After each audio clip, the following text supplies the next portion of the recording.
Welcome back to Investing Talk podcast. Today we're taking a focused look at Palantir Technologies, specifically where things stand around May 2025, using some recent analysis you've shared. Lots of moving parts with this one. Absolutely. So our goal is to really unpack what's driving Palantir right now, cut through some of the noise. We want to give you the key insights. Sounds good. We've got info on their business, stock moves, financials, strengths, weaknesses, the whole picture, really. Okay, let's get into it then. For anyone maybe less familiar, can you give us the quick version? What is Palantir? What do they actually do? Sure. So Palantir, fundamentally, they develop these big data analytics platforms powered by AI. Okay. They help organizations make sense of just huge amounts of complex data. Think governments, big companies. And their main products. Right. Key ones are Gotham. Yeah. That's the one heavily used in defense, intelligence sectors.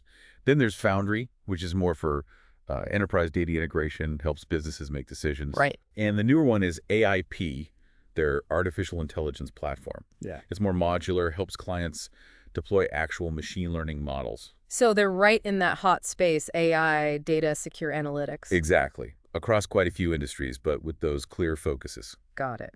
Now, their stock has seen some pretty dramatic moves recently. What's going on there? It really has. There was a significant, 22% jump over the past month alone. Wow. And that's interesting because parts of the wider tech market were actually declining then. So what's fueling that climb? Seems like a couple of things. A lot of optimism around AI generally, and Palantir is seen as a leader there. Plus, they've had some good momentum with government contracts. And zooming out a bit, how have they done compared to others? Well, since that sort of market recovery started in late 2022, Palantir has generally outperformed quite a few peers. That AI leader positioning seems key. Okay, but when a stock surges like that, you always wonder what the analysts think. Are they buying into this enthusiasm? Is there consensus? Well, that's where it gets interesting. Opinions are pretty mixed, actually. Oh. Yeah, Morningstar, for example, they've suggested the stock might be, overvalued. They put a fair value around $90, but the stock's been trading closer to $112. So quite a gap there. They're cautious. Seems so. Likely questioning if the growth prospects really justify that price tag. But then you have UBS, they're holding a neutral rating, targets $105. So less upside maybe, but not calling it wildly overpriced either. Okay. And public sentiment.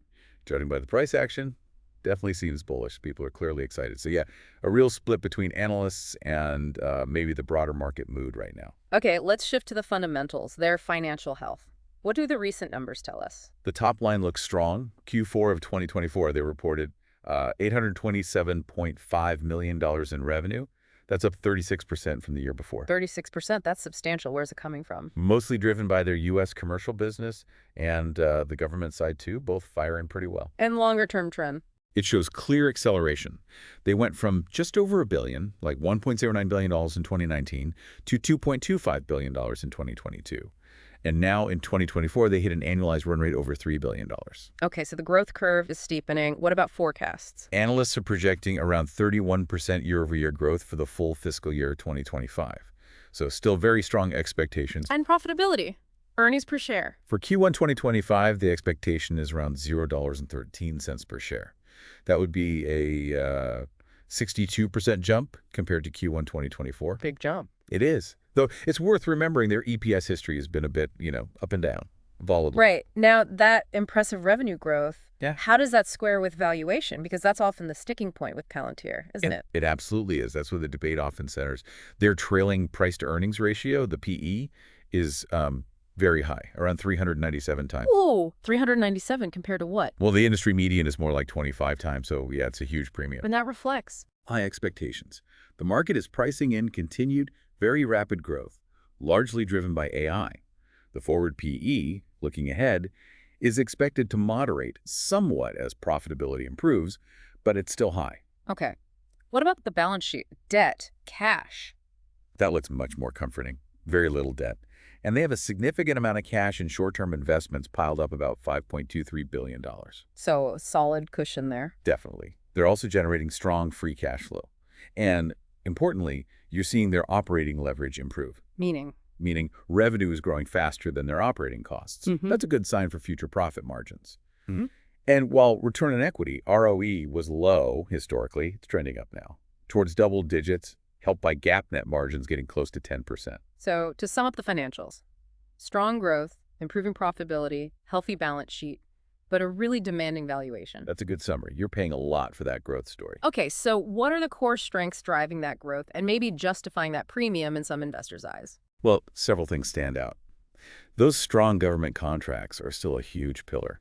They've actually brought in more revenue than the commercial side since 2020. Right, the Gotham platform we talked about. Exactly. Also, their strategy of using these AI boot camps seems pretty successful for getting new clients on board, showing them the value quickly. Okay. And they've shifted towards a more modular sales approach, selling smaller pieces, like with AIP. That helps them reach smaller businesses, expands their market beyond just huge enterprises and governments. Makes sense. Now, the flip side, what are the potential risks?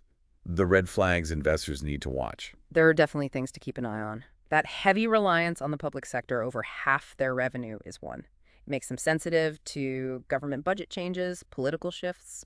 So, concentration risk there. Yes. And the high valuation itself is a risk. Yeah. Expectations are sky high, so any slip up could be punished harshly. Less room for error, Yeah. And of course, competition. They're not alone. The big cloud providers, Amazon, Microsoft, Google, they all have increasingly powerful analytics tools that could pressure Palantir. You mentioned competition. How do they really stack up against, say, Snowflake or C3.ai? They're often mentioned in the same breath. Yeah, there's overlap in the data AI space, but they have different angles. Palantir's real differentiator is that specialized defense and complex enterprise AI, plus those deep government ties, especially for classified work. That's a moat. And Snowflake. Snowflake is more focused on cloud-native data warehousing, a broader enterprise tool, maybe less specialized in the kind of AI Palantir does. Okay. C3.ai. C3.ai tends to offer more industry-specific sort of ready-made AI applications, software as a service, and they have much less focus on defense compared to Palantir. So Palantir's niche is that high-stakes, often government-related, complex data problem solver. That seems to be their core strength and differentiator, yes, especially handling sensitive data workflows. Looking ahead then, what are the key catalysts? Things that could really push them forward. Or, conversely, the biggest risks that could trip them up. On the catalyst side, continued expansion of those AIP-driven commercial deals is huge. That modular approach landing more clients. Validation needed there. Exactly. And the upcoming Q1 2025 earnings report is critical. It's set for May 5th after market close.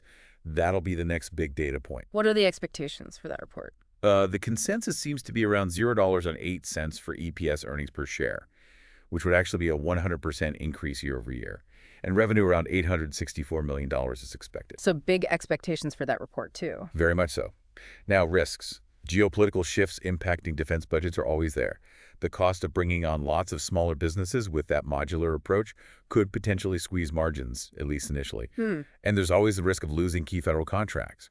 UBS actually lowered their 2025 revenue growth forecast, partly because of that concern. Any potential wildcards? Upside surprises? Well, there's been some talk, maybe speculation, about a potential collaboration with SpaceX on defense projects.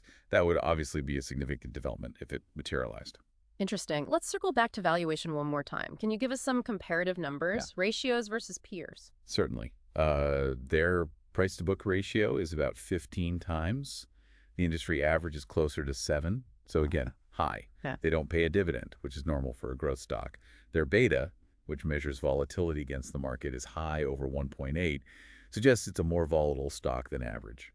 And price to sales. You mentioned that PE was high. Price to sales really highlights the premium. Palantir trades around 64 times sales. 64? 64. Compare that to C3.ai, around 12 times sales, or Snowflake around 18 times. And that's despite Palantir having, similar or maybe slightly higher growth and improving profits. It just shows how much the market values their specific story. It really does paint a picture of high expectations. Are there specific risks Palantir themselves call out in their official filings, things they warn investors about? Yes, they do. Customer concentration is one they consistently mention. A lot of revenue from relatively few, very large clients. Right, if they lose one big one. It has an impact. Geopolitical risks, like we discussed, affecting government spending that's in there too. And they acknowledge the competitive landscape, how intense competition could erode their pricing power over time. Okay, so wrapping this up, what does this all mean for you, the listener? Well, Palantir clearly offers a compelling story. Growth in a hot sector, AI-driven analytics, strong government ties. It's attractive. But But that premium valuation is undeniable. It suggests a lot of future success is already baked into the price. You're paying for perfection almost. so that upcoming earnings report on May 5th is really key. Absolutely critical. It needs to show that growth trajectory is still firmly on track to justify the current market view. Which brings us to the core question for you to consider. Is that potential, the commercial expansion with AIP, maybe new partnerships like SpaceX, is that enough to overcome the risks and the very high expectations already set for Palantir? That's the calculation investors need to make. Keep a close watch on that earnings report and think about how Palantir fits or doesn't fit with your own investment goals and risk tolerance. And if you found this analysis useful today, please do subscribe, like, and maybe drop us a comment. We always appreciate hearing from you.